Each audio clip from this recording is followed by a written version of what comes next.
এদিকে আজ প্রথমবারের মতো প্রকাশ্যে আসবেন সাবেক প্রধানমন্ত্রী শেখ হাসিনা। আসন্ন নির্বাচন ঘিরে বড় ঘোষণা আসবে আওয়ামী লীগের তরফ থেকে।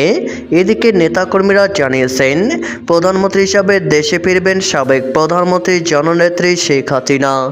আওয়ামী লীগকে বাদ দিয়ে দেশে কোনো নির্বাচন হতে পারে না।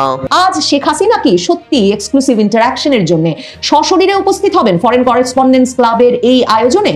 দেখুন, যে কোনো প্রক্রিয়াতেই শেখ হাসিনা সাংবাদিকদের সঙ্গে এই সংযুক্ত হওয়ার ঘটনাটা কিন্তু 5ই আগস্টের পর একেবারে প্রথমবারের মতো ঘটবে। বাংলাদেশ কিংবা ভারতের কোনো সাংবাদিকের সঙ্গে তিনি সরাসরি বক্তব্য দিয়েছেন, সংবাদ সম্মেলনের কোনো আয়োজন করেছেন, এটা কিন্তু এখন পর্যন্ত জানা যায়। ভারতীয় হাইকমিশনে জরুরি বৈঠক চলছে। আগামীকাল শেখ হাসিনার সংবাদ সম্মেলনে ইতিহাস রচিত হতে যাচ্ছে। হামলাও ইউনূসের সব দরজা বন্ধ করে দিল শেখ হাসিনা। চূড়ান্ত বিজয়ের দ্বারপ্রান্তে এসে গেছে আওয়ামী লীগ। এদিকে মুজিব থেকে সজীব রব উঠেছে সোশ্যাল মিডিয়ায়। আস্থার ঠিকানা শেখ হাসিনা, বলছে আওয়ামী লীগ। অবৈধ অসাংবিধানিক নির্বাচনকে বর্জন করে তৃণমূল ছাত্রলীগের নেতাকর্মীদের উদ্যোগে অবৈধ প্রহসনের নির্বাচনের বিরুদ্ধে হাজার হাজার নেতাকর্মীর মশাল মিছিল। এদিকে শেখ হাসিনার প্রকাশ্যে আসার খুশিতে দেশে থাকা লক্ষ লক্ষ নেতাকর্মী ও সমর্থকরা মাঠে নেমেছে।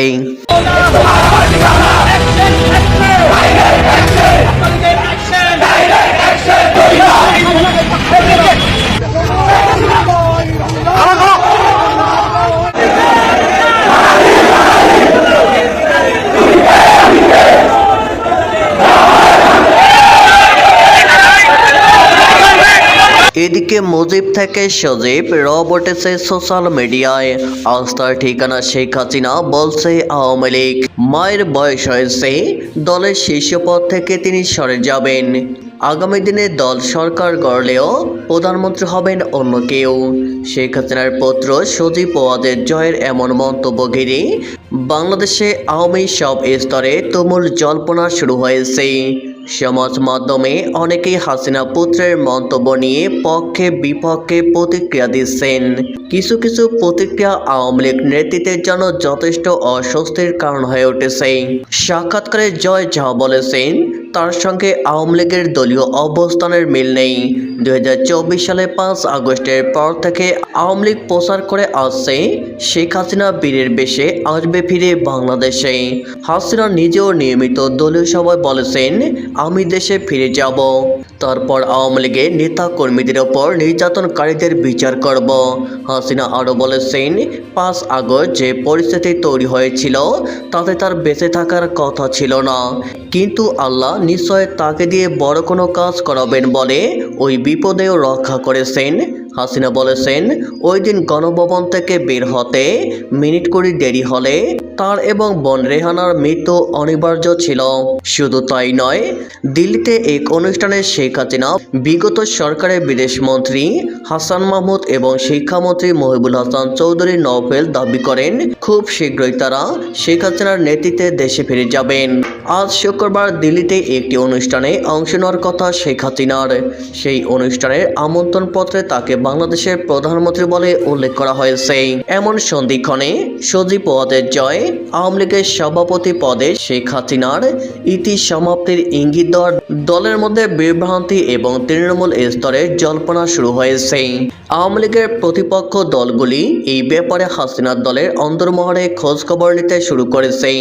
এই ব্যাপারে অস্বস্তি এতটাই যে বহু নেতা প্রতিক্রিয়া দিতে রাজি হননি, কারণ সজীব ওয়াজেদ জয় আজ হোক কাল হোক আওয়ামী লীগের নেতৃত্বে আসতে পারেন, সে ব্যাপারে নেতাদের মধ্যে কোনো সংশয় নেই। যদিও জয় এবং হাসিনা কেউ পরবর্তী সভাপতি কি হবেন সে বিষয়ে কোনো আভাস দেননি। দুজনেই বলেছেন এই ব্যাপারে সিদ্ধান্ত জানোয়ার দল নেবে, যদিও নেতারা জানেন এই বিষয়ে সিদ্ধান্ত নেবে স্বয়ং শেখ হাসিনা। তবে সজীব ওয়াজেদ জয়ের সাক্ষাৎকার নিয়ে দলের অন্তরে বিভ্রান্তি এবং জল্পনা শুরু হয়। আওয়ামী লীগ হাসিনা পুত্রের বক্তব্যের ব্যাখ্যা দিতে শুরু করেছে। সাবেক শিক্ষামন্ত্রী ব্যারিস্টার মহিবুল হাসান চৌধুরী নওফেলের বক্তব্য, সজীব ওয়াজেদ জয়ের সাক্ষাৎকার একাংশ শুনে সিদ্ধান্তে পৌঁছানো ঠিক হবে না যে তিনি কি বলতে চেয়েছেন। তারপরে সাক্ষাৎকারটি শুনলে বোঝা যাবে কোন প্রেক্ষাপটে তিনি নেতৃত্ব বদলের কথা বলেছেন। নওফেলের কথায় স্বয়ং শেখ হাসিনা একাধিকবার দলীয় সভায় বলেছেন তিনি আর সভাপতি থাকতে চান না, কিন্তু দল তাকে অব্যাহতি দেয়নি পার্টির প্রয়োজনের কথা বিবেচনায় রেখে। সজীব ওয়াজেদ জয় তার মায়ের কথায় সাক্ষাৎকারে উল্লেখ করেছেন, সেই সঙ্গে নওফেল হাসিনা দলীয় সভাপতি পদ থেকে সরে যাওয়ার সম্ভাবনাও এক প্রকার নস্যাৎ করেছেন। আওয়ামী লীগের গুরুত্বপূর্ণ বিষয়ে বিগত কয়েক মাস যাবত গণমাধ্যমের সামনে আসছেন চট্টগ্রামের এই সাবেক সংসদ তথা হাসিনা সরকারের শিক্ষামন্ত্রী। শব্দ চয়নে সংযত কিন্তু যুক্তিপূর্ণ ধারালো ভাষণে পটু এই নীরব নেতা সজীব ওয়াজেদ জয়ের সাক্ষাৎকারের বক্তব্যের ব্যাখ্যা দিয়েছেন। তিনি স্পষ্ট করেছেন, শেখ হাসিনার নেতৃত্ব থেকে সরে যাওয়ার কোনো সম্ভাবনা নেই। এ প্রসঙ্গে তিনি বিএনপির সদ্যপ্রয়াত নেত্রী সাবেক প্রধানমন্ত্রী খালেদা জিয়ার প্রসঙ্গ টেনেছেন। নওফেল বলেন, খালেদা জিয়া বহু বছর অসুস্থ ছিলেন, সক্রিয়ভাবে দলের কোনো কাজ তিনি অংশ নিতে পারছিলেন না, কিন্তু বিএনপি তাকে পার্টির চেয়ারম্যানের পদ থেকে কখনো অব্যাহতি দেননি। খালেদা জিয়া আমৃত্যু দলের চেয়ারম্যান ছিলেন, সেখানে শেখ হাসিনা সম্পূর্ণ সুস্থ সবল এবং 5 আগস্ট 2024 তাকে যে হত্যা করতে পারেনি এবং তিনি নিরাপদে আছেন, এটাই আওয়ামী লীগের কোটি কোটি কর্মী সমর্থকদের কাছে সবচেয়ে আনন্দদায়ক খবর। নওফেলের বক্তব্য, সব দলে কিছু পদ থাকে, সেগুলির বিষয়ে ব্যক্তির ইচ্ছা চেয়ে দলের স্বার্থকে বাড়তি গুরুত্ব দেওয়া হয়। শেখ হাসিনা নিজের ইচ্ছায় আওয়ামী লীগের সভাপতি পদে বসে নেই, দল মনে করছে তার কোনো বিকল্প নেই, তিনি দলের ইচ্ছায় সভাপতির দায়িত্ব পালন করে চলেছেন। সেই সঙ্গে নওফেল বলেছেন, সাক্ষাৎকারে সজীব ওয়াজেদ জয় যে দৃঢ় অবস্থা নিয়ে কথা বলেছেন তাতে তার নেতৃত্বের গুণাবলী স্পষ্ট হয়ে উঠেছে। তিনি আগামী দিনের স্বাভাবিক নেতা, এ নিয়ে কোনো সংশয় নেই। এ প্রসঙ্গে মুখ খুলেছেন আওয়ামী লীগের প্রবীণ নেতা তথা দলের সাংগঠনিক সম্পাদক SM কামাল হোসেন। তার মতে, সজীব ওয়াজেদ জয়ের সাক্ষাৎকারে আওয়ামী লীগের সব স্তরের নেতাকর্মী উজ্জীবিত। কামালের কথায়, সমাজ মাধ্যমে মুজিব থেকে সজীব বলে দলের তৃণমূল স্তরের নেতাকর্মীরা যে প্রচার শুরু করেছেন তাতে স্পষ্ট সজীব ওয়াজেদ জয় নেতা হিসেবে তাদের হৃদয় জয় করতে পেরেছেন।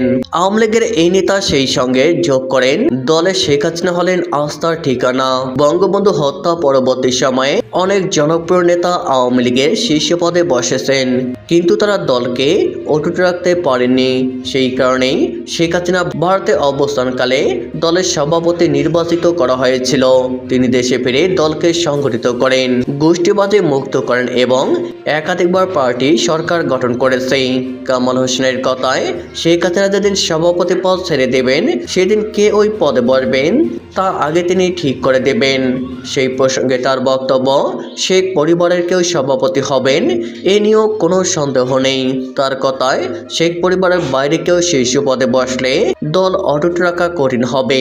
এই ব্যাপারে দলের কোনো স্তরে কোনো দ্বিমত নেই। 2024-এর 5ই আগস্টের 17 মাস পর দিল্লিতে হঠাৎ করেই পরপর 2 সপ্তাহে আওয়ামী লীগের নেতৃবৃন্দের উপস্থিতিতে দুটো সংবাদ সম্মেলন অনুষ্ঠিত হচ্ছে। গত শনিবারের সংবাদ সম্মেলনের পর এখন পুরো ভারতীয় গণমাধ্যমের জল্পনা, আলোচনা এবং কৌতূহলের একদম তুঙ্গে পৌঁছেছে আজকের সংবাদ সম্মেলনটি নিয়ে, যেই সংবাদ সম্মেলনটি অনুষ্ঠিত হতে যাচ্ছে ফরেন করেসপন্ডেন্স ক্লাবের আয়োজনে তাদের ইভেন্টে। এর আগে গত শনিবার দিল্লি প্রেস ক্লাবে প্রথম আওয়ামী লীগ নেতৃবৃন্দ দিল্লিতে প্রকাশ্যে এসে, দিল্লিতে আওয়ামী লীগের দুজন মন্ত্রী, সাবেক শিক্ষামন্ত্রী এবং সাবেক পররাষ্ট্রমন্ত্রী, তারা প্রকাশ্যে এসে একটা সংবাদ সম্মেলন করেন।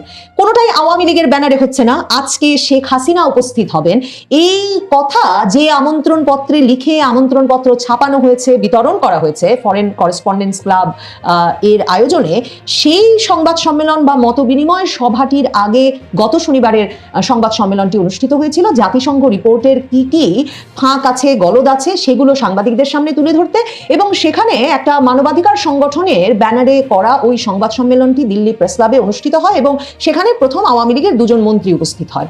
তার পরপরই এই খবর ছড়িয়ে পড়ে যে এর পরের সপ্তাহে এমন একটি মত বিনিময় সভা আয়োজন করা হচ্ছে দিল্লিতে, যেখানে শেখ হাসিনা স্বয়ং উপস্থিত থাকবেন। সত্যিই কি শেখ হাসিনা উপস্থিত থাকবেন? মানে শেখ হাসিনা উপস্থিত থাকবেন এ কথাটা যখন ছড়িয়ে গেছে এবং আমন্ত্রণ পত্রে ফরেন করেসপন্ডেন্স ক্লাব যেটি কিনা দিল্লিতে অবস্থিত বিদেশি সাংবাদিকদের একটি ক্লাব, সেই ক্লাব লিখেছেন যে ওখানে এক্সক্লুসিভ ইন্টারাকশন হবে প্রধানমন্ত্রী শেখ হাসিনার সঙ্গে। লক্ষ্য করার মতো বিষয় তো অবশ্যই যে তারা সাবেক প্রধানমন্ত্রী যেমন লেখেন নাই, তারাই সেই আমন্ত্রণ পত্রে সুস্পষ্টভাবে উল্লেখ করেছেন যে শেখ হাসিনা বক্তব্য রাখবেন, শেখ হাসিনার সঙ্গে সেখানে একটা মত বিনিময়ের সুযোগ পাওয়া যাবে। এ কারণেই সেই আমন্ত্রণ পত্র থেকে খবর দ্রুততার সাথে ছড়িয়ে পড়ে যে শেখ হাসিনা প্রকাশ্যে আসতে যাচ্ছেন প্রথমবারের মতো 2024-এর 5ই আগস্টের পর, এবং সেটা ঘটতে যাচ্ছে দিল্লিতে। দিল্লির সরকার, ভারত সরকার যে এ ধরনের সংবাদ সম্মেলন, মত বিনিময় সভা আয়োজন করতে দিয়ে কিংবা ভারতে এ ধরনের অনুষ্ঠানের আয়োজন করতে দিয়ে যেখানে আওয়ামী লীগের মন্ত্রীদের মন্ত্রী বলে পরিচয় করিয়ে দেওয়া হচ্ছে, যেসব আমন্ত্রণ পত্রে শেখ হাসিনাকে বাংলাদেশের প্রধানমন্ত্রী হিসেবে পরিচয় করিয়ে দেওয়া হচ্ছে, বুঝতে বাকি থাকে না যে দিল্লি ভারত সরকার সরাসরি একটা বার্তা দিতে চাইছে যে বাংলাদেশের রাজনৈতিক পরিসরে যখন কার্যক্রম চালানোর কোনো অনুমোদন নাই আওয়ামী লীগের, তখন তারা মনে করে যে তারা ভারতে সেই পরিসরটা তৈরি করে দিতে পারে, এবং ভারতের গণমাধ্যম প্রস্তুত বাংলাদেশের রাজনৈতিক দল আওয়ামী লীগের মতামত, তাদের অবস্থানগুলো বিশ্বের আন্তর্জাতিক সংবাদ মাধ্যম, বিশ্বের সম্প্রদায়, আন্তর্জাতিক সম্প্রদায় এবং বাংলাদেশের জনগণের কাছে পৌঁছে দিতে তাদের গণমাধ্যমের মাধ্যমে। এবং বিবিসি বাংলা এই যে 23শে জানুয়ারি আজ শেখ হাসিনা একটা সংবাদ সম্মেলনে প্রকাশ্যে হাজির হবেন কিনা সে খবর যে ছড়িয়ে পড়েছে, ভারতের গণমাধ্যমের মধ্যে যে এটা নিয়ে ব্যাপক কৌতূহল সৃষ্টি হয়েছে, সে সম্পর্কে তাদের প্রতিবেদনটিতে লিখেছে যে কেন আওয়ামী লীগ ভারতীয় গণমাধ্যমকে গুরুত্বপূর্ণ মনে করছে। এবং সেখানে তারা বলেছে যে যেহেতু বাংলাদেশের সংবাদ মাধ্যমেও এই যে মানে আওয়ামী লীগের খবর প্রকাশ নিয়েও তো একটা বাধা নিষেধ আছে, এই অবস্থায় ভারতীয় গণমাধ্যমে যে কোনো খবর প্রকাশ হলে সেটা যথাযথ গুরুত্ব পাবে। সেটা ভারতে এসে সংবাদ সম্মেলন করবার একটা কারণ যারা সংবাদ সম্মেলন আয়োজন করেছেন, মানে আওয়ামী লীগের ব্যানারে তো করেন নাই, মানবাধিকার সংগঠনের ব্যানারে গত শনিবার তারা কিন্তু স্পষ্টত বলেছেন যে দিল্লির সংবাদ সম্মেলনই প্রথম নয়, জাতিসংঘ রিপোর্টের খুঁত গলদ ফাঁকগুলো নিয়ে তারা এর আগে লন্ডন, ব্রাসেলস সহ ইউরোপের বিভিন্ন দেশে সংবাদ সম্মেলন করে এসেছেন। কিন্তু ভারতে সংবাদ সম্মেলন করার বিষয়টা যে স্পর্শকাতর, এবং এটা যে ভারতের গোয়েন্দা সংস্থা, ভারতের নিরাপত্তা সংস্থা, ভারতের সরকারের এক রকমের সায় ছাড়া অসম্ভব, সেটা বুঝতে কারোই কোনো অসুবিধা হচ্ছে না। আসলে ভারত সরকার এখনো ভীষণভাবে অনিশ্চিত যে বাংলাদেশ 12ই ফেব্রুয়ারির নির্বাচনের মাধ্যমে একটা দীর্ঘমেয়াদী স্থিতিশীলতার দিকে যেতে পারবে কিনা, এটা নিয়ে ভারতের ভেতরের উদ্বেগ এতই বেশি, বিশেষভাবে যখন নির্বাচনটা আওয়ামী লীগকে দূরে সরিয়ে একটা অন্তর্ভুক্তিমূলক নির্বাচন হতে যাচ্ছে না, তখন সেই নির্বাচন স্থিতিশীলতা নিয়ে আসতে পারবে কিনা তা নিয়ে ভারত সরকারের ভেতরের উদ্বেগটা এতটাই বেশি। তার মধ্যে ভারতের গোয়েন্দা সংস্থাগুলোর খবর আছে যে খুব শিগগিরই বাংলাদেশে নানা ধরনের জঙ্গি হামলার ঘটনা ঘটতে পারে, তার সঙ্গে পাকিস্তানের বিভিন্ন জঙ্গি গোষ্ঠীর সম্পর্ক থাকতে পারে, এবং এমন একটা অস্থিতিশীল পরিবেশ তৈরি হয়ে যেতে পারে নির্বাচনের আগে যে নির্বাচনটা একটা লম্বা অনিশ্চিত সময়ের জন্য পিছিয়ে যেতে পারে। এই অবস্থায় ভারত মনে করছে যে আওয়ামী লীগের রাজনৈতিক পরিসরটা টিকিয়ে রাখা, আওয়ামী লীগের রাজনৈতিক কার্যক্রম টিকিয়ে রাখা, আওয়ামী লীগকে সংগঠন হিসেবে শক্তিশালী রাখা, সংগঠিত রাখা এবং তাদের অবস্থান সংবাদ মাধ্যমের মাধ্যমে তাদের জনগণকে জানান দেওয়ার কাজে সর্বতোভাবে সহায়তা করা উচিত। এবং ভারত সেই বার্তাটি বাংলাদেশ সরকার এবং বাংলাদেশের অন্য রাজনৈতিক দলগুলোকে দিতে চাইছে, যেই রাজনৈতিক দলগুলো আওয়ামী লীগকে বাদ দিয়ে নির্বাচন অনুষ্ঠান করতে চাইছে। আজ শেখ হাসিনা কি সত্যি এক্সক্লুসিভ ইন্টারাকশনের জন্য সশরীরে উপস্থিত হবেন ফরেন করেসপন্ডেন্স ক্লাবের এই আয়োজনে? দেখুন, যে কোনো প্রক্রিয়াতেই শেখ হাসিনা সাংবাদিকদের সঙ্গে এই সংযুক্ত হওয়ার ঘটনাটা কিন্তু 5ই আগস্টের পর একেবারে প্রথমবারের মতো ঘটবে। বাংলাদেশ কিংবা ভারতের কোনো সাংবাদিকের সঙ্গে তিনি সরাসরি বক্তব্য দিয়েছেন, সংবাদ সম্মেলনের কোনো আয়োজন করেছেন, এটা কিন্তু এখন পর্যন্ত জানা যায়নি। তিনি ইমেইলের মাধ্যমে, প্রশ্নোত্তরের মাধ্যমে সাক্ষাৎকার দিতে শুরু করেছেন গত অক্টোবর মাস থেকে। অনেকগুলো সাক্ষাৎকার দিয়েছেন বিবিসি, ইন্ডিপেন্ডেন্ট, রয়টার্স, এপি সহ আন্তর্জাতিক গণমাধ্যম, সকল শীর্ষ গণমাধ্যমে এবং ভারতের সকল শীর্ষ গণমাধ্যমে। কিন্তু এই যে তিনি যে নিরাপদ গৃহে আছেন, তিনি যে নিরাপদ বাসভবনে আছেন, সর্বোচ্চ নিরাপত্তার চাদরে ঢেকে যে তাকে রাখা হয়েছে 5ই আগস্টের পর থেকে, যেখান থেকে তিনি বিভিন্ন প্ল্যাটফর্মে এবং টেলিফোনের মাধ্যমে আওয়ামী লীগের দলীয় নেতা কর্মী, অঙ্গ সংগঠনের একেবারে তৃণমূলের নেতা কর্মী, তাদের পরিবার পরিজন সকলের সঙ্গে প্রতিদিন ব্যাপক যোগাযোগ রাখছেন, এবং তার সেই যোগাযোগের ভিত্তিতেই দল সংগঠিত হয়ে উঠছে, এবং তা নিয়ে বাংলাদেশ সরকার বারবার আপত্তি জানাচ্ছে। সেসবের মধ্যেও তাকে কখনো যোগাযোগ বন্ধ করতে হয়নি। এমনকি ডক্টর ইউনূস প্রধানমন্ত্রী মোদীকে সরাসরি নালিশ করেছেন। প্রধানমন্ত্রী মোদী বলেছেন সোশ্যাল মিডিয়া ব্যবহারের জন্য তিনি আমাদের অতিথি, তিনি একেবারেই স্বাধীন, এই বিষয়ে ভারত সরকার কাউকে নিষেধাজ্ঞা আরোপ করতে পারে না। ঠিক তেমনি ভাবে শেখ হাসিনা আবার সরকার বাড়ির বাইরে এসে কিংবা বাড়িতে বসেই কোনো সভায় সমাবেশে কিংবা কোনো সাংবাদিক সম্মেলনে এখন পর্যন্ত বক্তৃতা দেন নাই। কাজেই ফরেন করেসপন্ডেন্স ক্লাব দিল্লির তারা যে তাদের আমন্ত্রণ পত্রে মূল আকর্ষণ হিসেবে এই কথাটা লিখেছেন সেটা খুব স্বাভাবিক।